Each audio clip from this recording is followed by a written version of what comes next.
সব কিছু একমাত্র বিশ্ব প্রতিপালক আল্লাহর জন্য।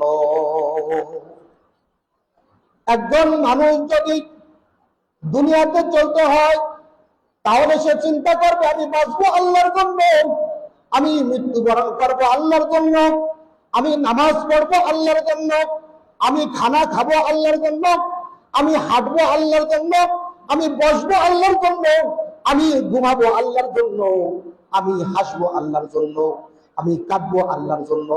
যখন একজন মানুষ সব কিছু আল্লাহর জন্য করবে তখন আল্লাহ পাক রব্বুল আলামিন বলেন, তোমার ঈমান এখন খাঁটি হয়েছে বন্ধু, তুমি এখন আমার পছন্দনীয় বান্দা হয়ে গেলে। আল্লাহ পাক রব্বুল আলামিন বলেন, বান্দা যখন আমার জন্য সব কিছু করে তখন আমি বান্দার দিকে তাকাই থাকি। আল্লাহ পাক রব্বুল আলামিন তখন বলেন, ফাযকুরুনি আযকুরুকুম ওয়াশকুরুনি ওয়ালা তাকফুরুন। তুমি আমাকে স্মরণ করো, তোমরা আমাকে স্মরণ করো, তাহলে আমিও তোমাদেরকে স্মরণ করব।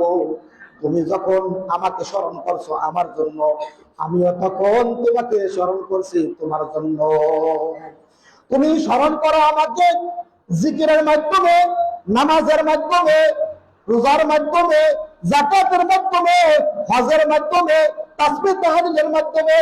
আর আমি তোমাকে স্মরণ করি সুস্থতা দানের মাধ্যমে, আমি তোমাকে স্মরণ করি রিজিক দানের মাধ্যমে, আমি তোমাকে স্মরণ করি মাগফিরাতের মাধ্যমে, আমি তোমাকে স্মরণ করি জান্নাত দানের মাধ্যমে।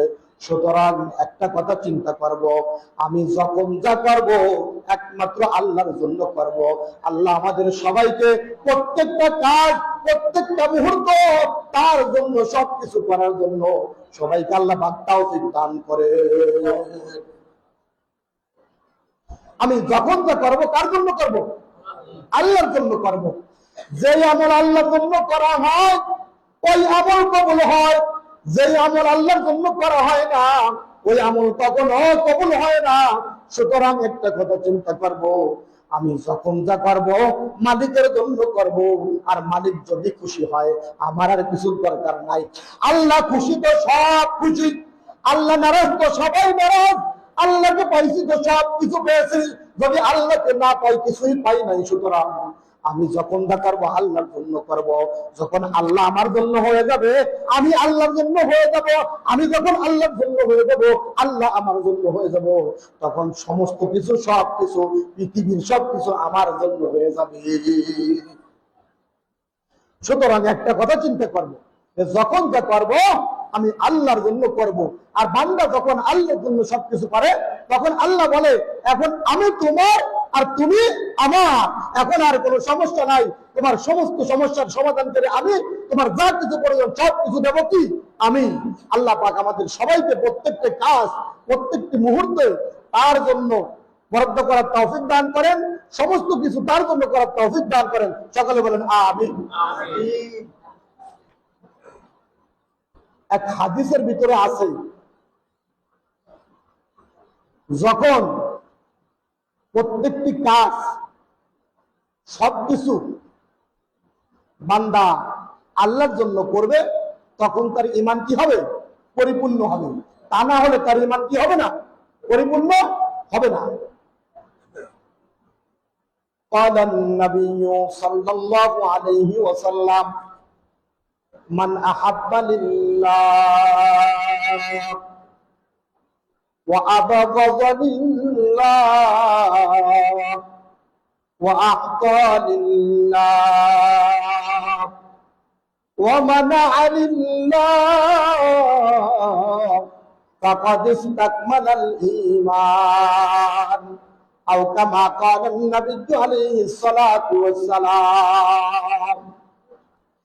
যে ব্যক্তি একমাত্র আল্লাহর জন্য কাউকে ভালোবাসলো, যে ব্যক্তি একমাত্র আল্লাহর জন্য কাউকে ভালোবাসলো, আল্লাহর জন্য বন্ধুত্ব করলো, অথবা একমাত্র আল্লাহর জন্য শত্রুতা করলো। বন্ধুত্ব করলো কার জন্য? আল্লাহর জন্য। শত্রুতাও কার জন্য? আল্লাহর জন্য। তারপরে বলতেছেন অথবা আল্লাহর জন্য দান করলো, একমাত্র আল্লাহর খুশির জন্য দান করলো। 4 নম্বরে বলতেছেন এবং আল্লাহর খুশির জন্য দান থেকে বিরত থাকলো, দান করলো না, এটাও আল্লাহর জন্য করলো। হাদিসের শেষ অংশে নবী বলেন ফাকাদ ইসতাকমালাল ঈমান, তাহলে তার ঈমানকে সে পরিপূর্ণ করে নিল। মহাব্বত করলো আল্লাহর জন্য, মহাব্বত নষ্ট করলো আল্লাহর জন্য, দান করলো আল্লাহর জন্য, দান থেকে বিরত থাকলো সেটাও আল্লাহর জন্য। ফাকাদ ইসতাকমালাল ঈমান, তখন তোমার ঈমান পরিপূর্ণ হয়ে গেল। অন্য হাদিসে আছে ক্বালান নবিয়্যু সাল্লাল্লাহু আলাইহি ওয়াসাল্লাম আখলিস দীনাকা ইয়াকফিকাল আমালুল কলিল, তোমার ঈমানকে খাঁটি করো, তোমার ইচ্ছাকে মজবুত করো, তুমি তার জন্য ইবাদত করো, ইখলাসের সহিত বলো, নিরাট করো, খাঁটি করো, নির্ভেজাল করো, তোমার ঈমানকে নির্ভেজাল করো, তাহলে অল্প আমলের মাধ্যমে, সাধারণ আমলের মাধ্যমে আল্লাহ পাক তোমাকে মুক্তি দান করবে ইনশাআল্লাহ।